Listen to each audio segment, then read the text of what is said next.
So, I mean, I think the story is Aldi and Lidl. Look at what has happened during the recession. They gained in popularity. People were looking for bargains, looking for the best bang for their buck. And now they're gaining share. We're looking at them having 16% to 20% market share over the next several years in this sector. And who loses, as you just said, the big four. And that's not going to change. Now, in terms of investors, and I don't know if you look too much at the stock price, but I want to just draw attention to this wall on the left here as well, because we've got Sainsbury's trading on 13 times. A pretty lowly valuation compared to the rest. The ones that really amaze me are the next three as well. Tesco and Morrison, recovery plays. Dave Lewis over at Tesco and the Morrison recovery play as well. I think that's another ex-Tesco chap as well.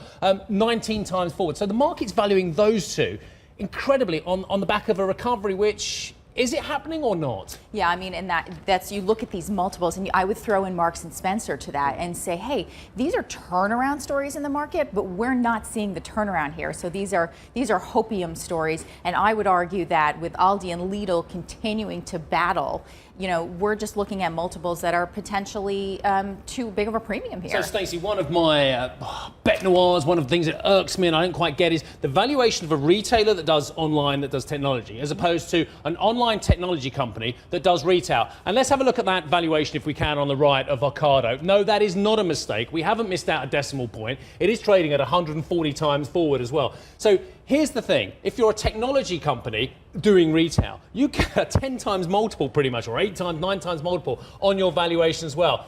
Ocado's good, but is it that good? Right. It seems quite outrageous that you look at these online pure plays and say, okay, how can you possibly assign such a multiple here? But again, it's all about expectations, and it's all about the street looking and saying, okay, who is going to win at the end of the day here? And the online pure plays are certainly where the street's looking to. I mean, in terms of who's going to be the ultimate winner here in the United Kingdom, is there a clear name that you can say to our viewers, this one is getting it really right?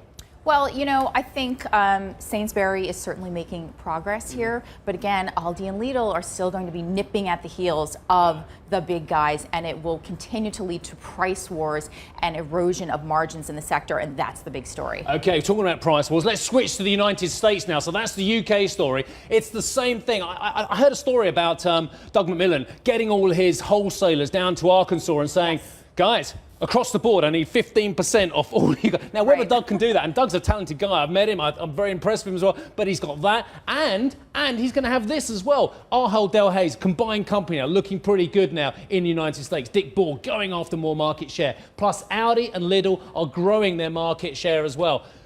Left, right and centre for Doug and the traditional retailers. This is tough, isn't it, yeah. Stacey? I mean, Doug has done an amazing job, but, you look at what's happening now. Walmart's trading at a 17, 18 multiple right now. And what is going on in the States? You are seeing a price war. Target has already suggested they're going after Walmart. And now, today, Lidl is opening its first store in the States.